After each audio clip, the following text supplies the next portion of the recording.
नमस्कार दोस्तों, स्वागत है आप सबका हमारे YouTube चैनल पर। आइए डालते हैं एक नजर दिन भर की 10 बड़ी खबरों पर। नरेंद्र मोदी चुने गए एनडीए के नेता, शनिवार को हो सकती है शपथ। लोकसभा चुनाव में 293 सीटें जीतने के एक दिन बाद बुधवार को राष्ट्रीय जनतांत्रिक गठबंधन यानी एनडीए ने सर्वसम्मति से नरेंद्र मोदी को गठबंधन का नेता चुना। मोदी के आवास पर एक अहम बैठक के बाद गठबंधन लगातार तीसरी बार सरकार बनाने का दावा पेश कर सकता है। बिहार के मुख्यमंत्री और जेडीयू सुप्रीमो नीतीश कुमार और तेलुगु देशम पार्टी के अध्यक्ष चंद्रबाबू नायडू एनडीए की बैठक में शामिल हुए। प्रधानमंत्री नरेंद्र मोदी 8 जून को लगातार तीसरी बार शपथ ले सकते हैं। जवाहरलाल नेहरू के बाद यह पहला मौका है जब कोई प्रधानमंत्री लगातार तीसरी बार सत्ता में वापसी करेगा। उसी दिन केंद्रीय मंत्रिमंडल का शपथ ग्रहण समारोह भी होने की संभावना है। एनडीए के लोकसभा चुनाव जीतने के एक दिन बाद प्रधानमंत्री नरेंद्र मोदी ने बुधवार को राष्ट्रपति द्रौपदी मुर्मू से मुलाकात की और मंत्रिपरिषद के साथ अपना इस्तीफा दे दिया है। इसके साथ ही उन्होंने अपने अगले कार्यकाल के लिए तैयारियां शुरू कर दी है। इसी को लेकर एनडीए की बैठक बुलाई गई।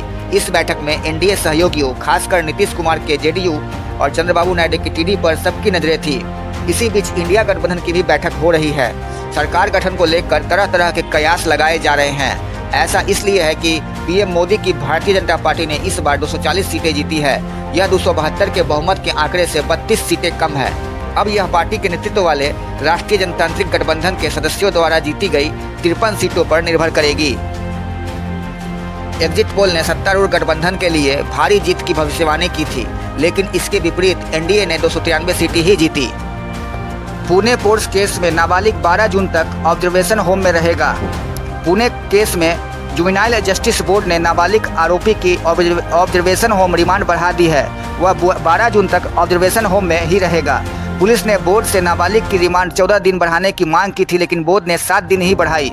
उधर बुधवार 5 जून को फॉरेंसिक रिपोर्ट भी आई, जिसमें पुष्टि हो गई कि आरोपी का ब्लड सैंपल उसकी मां से ही बदला गया था। पुलिस ने कोर्ट में बताया कि नाबालिग के नशे में होने की बात छिपाने के लिए मां ने पिता की मौजूदगी में अपना ब्लड दिया था।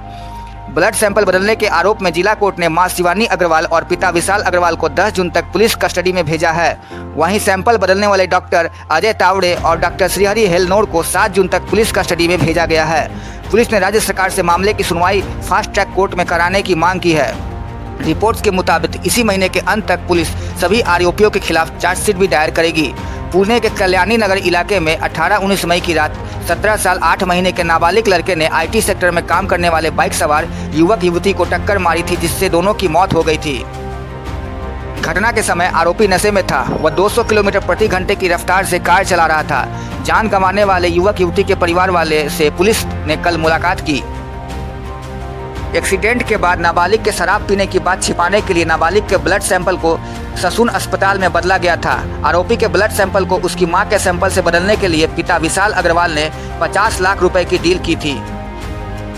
डॉक्टर हलनोर ने पूछताछ में बताया कि ब्लड सैंपल बदलने के लिए विशाल अग्रवाल और उनके बीच 50 लाख की डील हुई थी। विशाल अग्रवाल ने डॉक्टर अजय तावड़े से संपर्क किया था। डॉक्टर तावड़े के कहने पर विशाल ने रकम की पहली किस्त के 3 लाख रुपए भी दिए थे। भाजपा में उथल पुथल, फडणवीस ने इस्तीफे की पेशकश की, क्या योगी भी करेंगे? महाराष्ट्र के उप मुख्यमंत्री और वरिष्ठ भाजपा नेता देवेंद्र फडणवीस भाजपा आला कमान से उन्हें उप मुख्यमंत्री पद की जिम्मेदारी से मुक्त करने का अनुरोध करने वाले हैं। यह कदम हाल के लोकसभा चुनाव में पार्टी के निराशाजनक प्रदर्शन के मद्देनजर आया है। महाराष्ट्र में भाजपा की सीटें 2019 की 23 सीटों से घटकर इस साल सिर्फ 9 रह गई थी। उधर यूपी में योगी आदित्यनाथ को लेकर यही कयास पहले से ही लगाए जा रहे थे। फडणवीस ने महाराष्ट्र में पार्टी को लगे चुनावी झटके की पूरी जिम्मेदारी लेने की घोषणा बुधवार को की। पार्टी ने बुधवार को महाराष्ट्र में लोकसभा चुनाव के नतीजों के लिए समीक्षा बैठक आयोजित की थी, जिसमें फडणवीस ने इस तरह का इशारा किया। उसके बाद हुए संवाददाता सम्मेलन में उप मुख्यमंत्री ने भी अपनी इच्छा प्रकट कर दी। समीक्षा बैठक के बाद फडणवीस ने पत्रकारों से कहा, मैं आगामी विधानसभा चुनावों में पार्टी के प्रदर्शन को बेहतर बनाने के लिए संगठनात्मक स्तर पर काम करना चाहता हूं। मैं अपना पूरा समय संगठन को मजबूत करने में लगाना चाहता हूं। मैं अपने केंद्रीय नेतृत्व के अनुरोध करने जा रहा हूं कि मुझे राज्य सरकार में पद की जिम्मेदारी से मुक्त किया जाए। यूपी में भी भाजपा को पिछले चुनाव के मुकाबले जबरदस्त नाकामी मिली है। पिछले चुनाव में भाजपा ने यूपी में अकेले 62 सीटें जीती थी। इस बार अकेले उसकी 33 सीटें आई हैं, यानी यूपी में भाजपा को इस बार 29 सीटों का नुकसान हुआ है। भाजपा के सहयोगी दल फिसड्डी साबित हुए, उन्हें कोई सीट नहीं मिली। फडणवीस ने इस्तीफे की पेशकश कर एक तरफ से योगी आदित्यनाथ पर भी दबाव बना दिया है।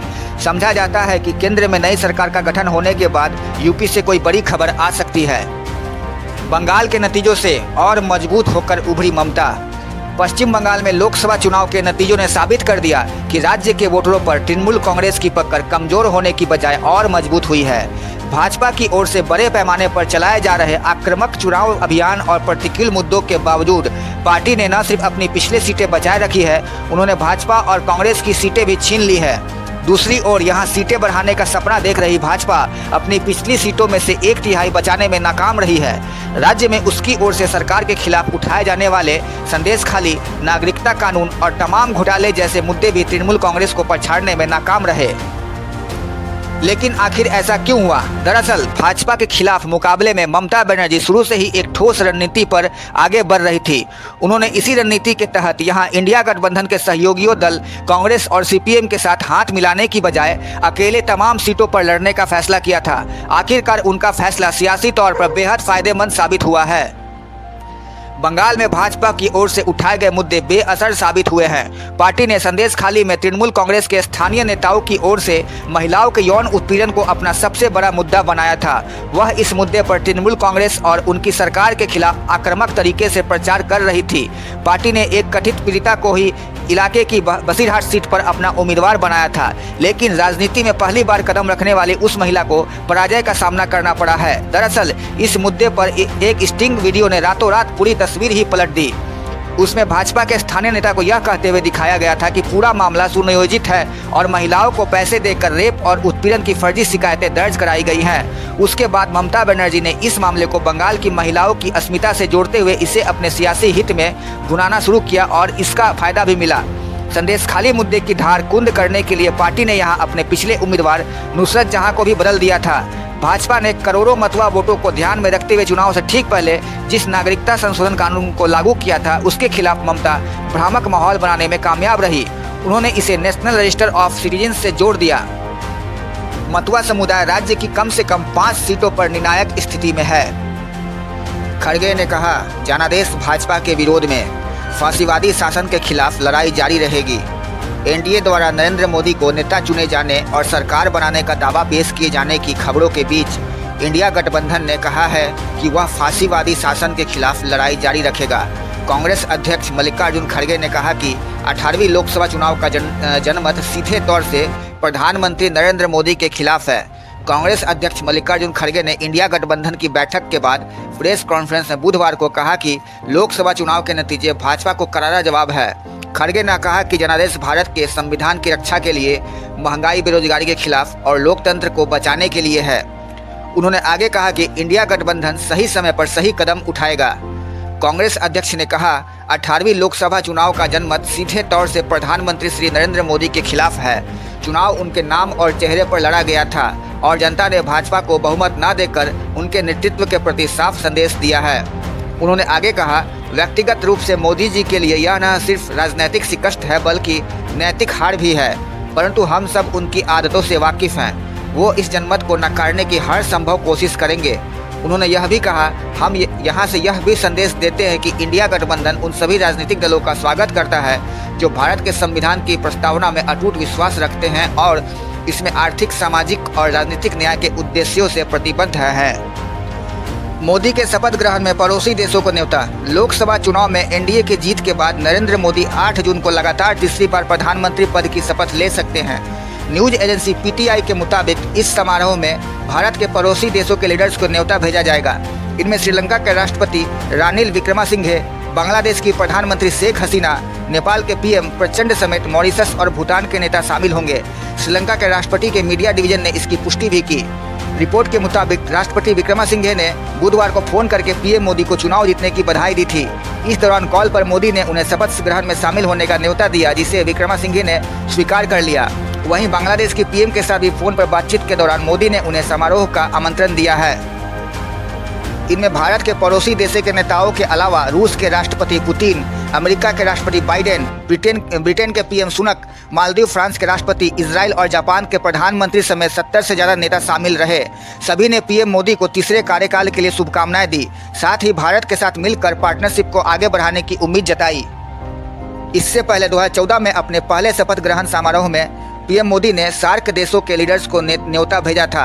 इसके तहत पाकिस्तान के तत्कालीन प्रधानमंत्री नवाज शरीफ, अफगान राष्ट्रपति हामिद करजई और श्रीलंका के राष्ट्रपति महिंद्रा राजपक्षे समारोह में शामिल हुए थे। इसके अलावा शेख हसीना की जगह बांग्लादेश के हाउस स्पीकर कार्यक्रम में हिस्सा लेने पहुंचे थे।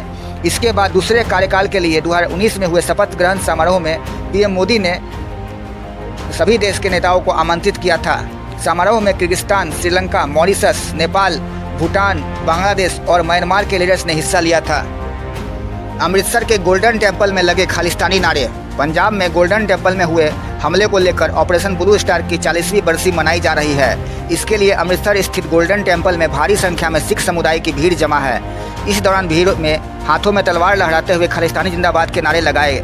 यहाँ पहुंची भीड़ के हाथों में ऑपरेशन ब्लू स्टार में मारे गए जर्नैल सिंह भिंडरवाला के पोस्टर लेकर उसके समर्थन में नारे लगाए। पंजाब में 2 दिन पहले आए लोकसभा चुनाव परिणाम में 2 खालिस्तानी समर्थक रिकॉर्ड वोटों से जीते। इनमें असम की डिब्रूगढ़ जेल में बंद खालिस्तानी समर्थक अमृतपाल और इसी ऑपरेशन ब्लू स्टार के विरोध में पूर्व पीएम इंदिरा गांधी की हत्या करने वाले उनके सिक्योरिटी गार्ड बेअंत सिंह का बेटा सर्वजीत सिंह खालसा शामिल है। गोल्डन टेम्पल में हो रहे समागम में अमृतपाल की मां और फरीदकोट से सांसद चुने गए सर्वजीत खालसा भी पहुंचे। हालांकि अमृतपाल की मां बलविंदर कौर पहले ही वहां से चली गई, लेकिन नए सांसद खालसा अभी गोल्डन टेम्पल में ही मौजूद हैं। पंजाब के मौजूदा हालात को देखते हुए पुलिस के अलावा केंद्रीय एजेंसियां भी चौकन्नी है। गोल्डन टेम्पल के बाहर सुरक्षा के कड़े इंतजाम किए गए हैं। अमृतसर के अलावा भटिंडा के तलवंडी साबो में भी सुरक्षा एजेंसियों का अलर्ट है। हालांकि फिलहाल कहीं से भी कोई बड़ी घटना की खबर नहीं आई है। बिहार के पूर्णिया से निर्दलीय पप्पू यादव की जीत के मायने। जेडीयू और आरजेडी दोनों को झटका देते हुए निर्दलीय उम्मीदवार राजेश रंजन उर्फ पप्पू यादव ने त्रिकोणीय मुकाबले में पूर्णिया सीट जीत ली है। उन्होंने पूर्व सांसद संतोष कुशवाहा को हराया। आरजेडी की बीमा भारती तीसरे स्थान पर रही। दिलचस्प बात यह है कि राजेश रंजन कांग्रेस के साथ हैं, लेकिन महागठबंधन के सीट बंटवारे के समझौते के मद्देनजर कांग्रेस ने उन्हें टिकट देने से इनकार कर दिया, जिसके तहत पूर्णिया सीट आरजेडी को दिया गया था। पूर्णिया से निर्दलीय उम्मीदवार पप्पू यादव को कुल मत 5,67,556 प्राप्त हुए और उन्होंने 23,847 वोटों से जीत दर्ज की। 2 बार से पूर्णिया के निवर्तमान सांसद और जदयू नेता संतोष कुशवाहा दूसरे नंबर पर रह गए। राजद के टिकट पर चुनाव लड़ रही रुपौल से 5 बार की विधायक बीमा भारती को महज 27,120 वोट मिले और वह तीसरे नंबर पर रह गई। पूर्णिया देश के सबसे चर्चित सीटों में से एक था, हो भी क्यों ना।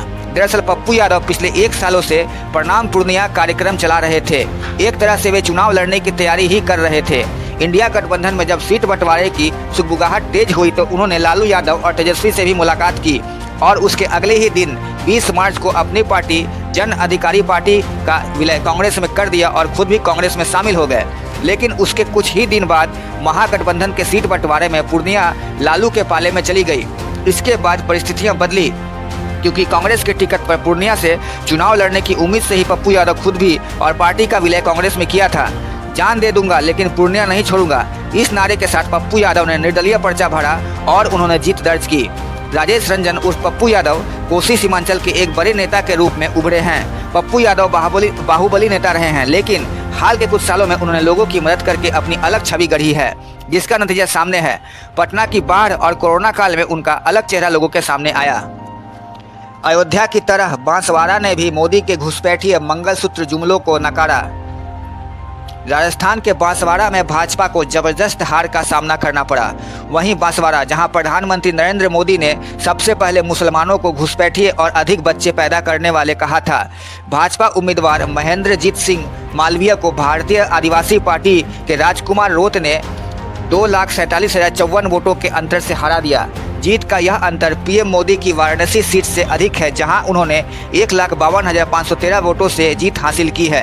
इन आंकड़ों का प्रभाव शायद यहां इसे पढ़ने पर या सुनने में न दिखाई दे, लेकिन भाजपा को मालूम है कि जमीन पर इन आंकड़ों के जरिए क्या संकेत मिल रहा है।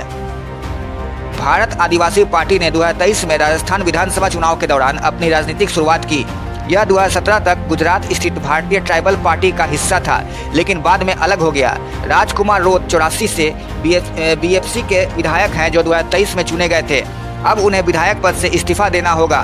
भाजपा उम्मीदवार महेंद्रजीत सिंह मालवीय बागीदोरा सीट से कांग्रेस विधायक थे।